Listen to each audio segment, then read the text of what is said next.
ఏపీలో చంద్రబాబు సర్కారుపై వైసీపీ అధినేత జగన్ పోరుబాట పడుతున్నారు. చంద్రబాబు ప్రభుత్వ వైఫల్యాలను టార్గెట్ చేయడంతో పాటు సొంత పార్టీ నేతల్లో గూడు కట్టుకున్న నైరాశ్యాన్ని తొలగించాలనుకున్నారు. ఆ విధంగా రాష్ట్ర వ్యాప్తంగా ఎక్కడ ఎవరు ముందుండి పోరు నడపాలో స్కెచ్ వేసుకున్నారు. కానీ ఇంతలో రూట్ మార్చాల్సి వచ్చింది. రూటు మార్చుకోకపోతే పార్టీకి మరింత డ్యామేజ్ జరిగే ప్రమాదం కనిపించిందట జగన్కు. మరి ఆయన రూట్ ఎందుకు మార్చుకోవాల్సి వచ్చింది? హఠాత్తుగా జరిగిందేంటి?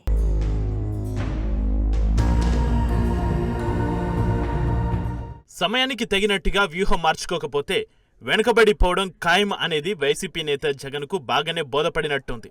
అందుకే చంద్రబాబు సర్కారు వైఫల్యాల మీద చేసిన ఫోకస్ను ఇప్పుడు మార్చేశారట జగన్. అందుకు కారణం మాజీ మంత్రి అవంతి శ్రీనివాస్, భీమవరం మాజీ ఎమ్మెల్యే గ్రంథి శ్రీనివాసులేనట. ఆ ఇద్దరు తీసుకున్న నిర్ణయంతో తానిప్పుడు మొత్తం వ్యూహాన్ని మార్చేసుకున్నారట జగన్. అవంతి శ్రీనివాస్, గ్రంథి శ్రీనివాస్ ఇద్దరు వైసీపీకి రాజీనామా చేశారు. ఇక అవంతి శ్రీనివాస్ అయితే టీడీపీలో చేరలేదు, కానీ ఆ పని త్వరలోనే అవుతుంది అనే సంకేతాలు పంపించారు. చంద్రబాబు నాయుడు సర్కారుకు కాస్త టైం ఇవ్వాలని, హామీలు నెరవేర్చాలంటే 5 ఏళ్లు కావాలని అవంతి వ్యాఖ్యానించడం వైసీపీ వర్గాల్లో ఆలోచన రేకెత్తిస్తోంది. దీంతో జగన్ కూడా పార్టీ వీడిన నాయకులకు ధీటుగా తన వ్యూహాలకు పదును పెడుతున్నట్టుగా తెలుస్తోంది.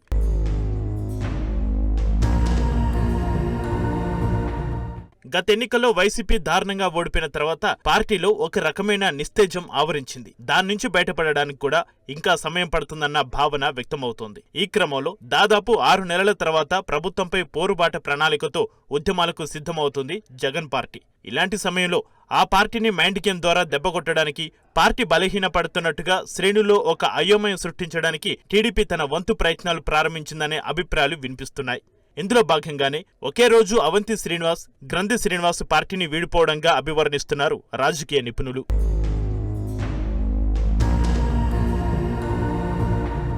విశాఖకు చెందిన మాజీ మంత్రి అవంతి శ్రీనివాస్, భీమవరం మాజీ ఎమ్మెల్యే గ్రంథి శ్రీనివాస్ ఇద్దరు కూడా వైసీపీని వీడుతున్నట్టుగా ప్రకటించి జగన్ పోరాటాలకు మద్దతు లేదనే భావన క్రియేట్ చేయడానికి ప్రయత్నిస్తున్నారని, వారి ఎత్తుగడను వైసీపీ విజయవంతంగా ఎదుర్కోవాలని జగన్ భావిస్తున్నారట. టీడీపీ వేసేవన్నీ ఇలాంటి కుయుక్తులేనని, ఆయన కుయుక్తులకు వైసీపీ శ్రేణులు కకావిక్లం అయిపోయే సవాలే లేదని నిరూపించడమే ఇప్పుడు జగన్ ధ్యేయంగా పెట్టుకున్నారట.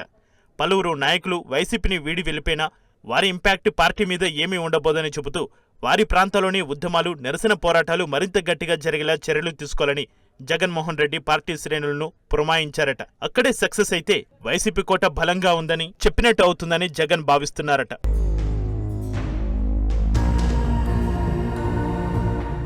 ఆరు నెలల తర్వాతైనా జగన్ చంద్రబాబు సర్కారును ప్రశ్నిస్తున్న అంశాన్ని పట్టించుకోకుండా చంద్రబాబుకు 5 ఏళ్ల సమయం ఇవ్వాలని కోరడంలోనే వారి కిటుకు ఎక్కడుందనేది తెలుస్తుందని వైసీపీ సీనియర్లు వ్యాఖ్యానిస్తున్నారు. అయితే 5 ఏళ్లు అధికారంలో ఉన్న జగన్ తాను ఉన్న చోటికే అన్ని రిపోర్టులు తెప్పించుకున్నారు తప్పితే ఏనాడూ పెద్దగా ప్రజల్లోకి వెళ్లేందుకు ప్రయత్నించలేదన్న ఆరోపణలు ఉన్నాయి. ఒక రకంగా అదే ఆయన్ని మైనస్ చేసిందన్న అభిప్రాయాలు కూడా ఉన్నాయి. పాదయాత్ర నుంచి, జనం నుంచి వచ్చిన జగన్ ఒక్కసారి సీఎం అయినందుకే జనానికి దూరమయ్యారన్న ఫీలింగ్ కలిగించడమే రాంగ్ సిగ్నల్స్ పంపినట్టయిందంటున్నారు పరిశీలకులు. మరి జగన్ ఆ స్ఫూర్తిని అర్థం చేసుకునే మళ్లీ ప్రజాపంత పట్టాలని నిర్ణయించుకున్నారనే వ్యాఖ్యలు కూడా వినిపిస్తున్నాయి.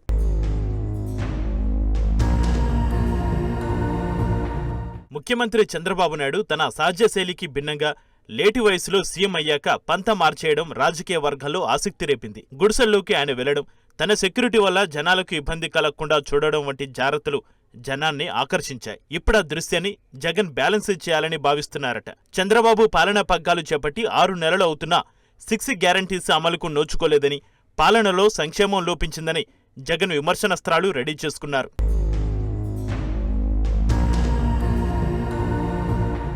వచ్చే నెల నుంచి జిల్లాల్లో పర్యటించబోతున్న జగన్మోహన్ రెడ్డి ప్రతి కార్యకర్తకు సోషల్ మీడియా ఖాతాలుండాలని, ఊర్లలో ఉండే సమస్యలను ఫోటో తీసి తమ అకౌంట్లలో షేర్ చేయాలని డైరెక్షన్ ఇస్తున్నారు.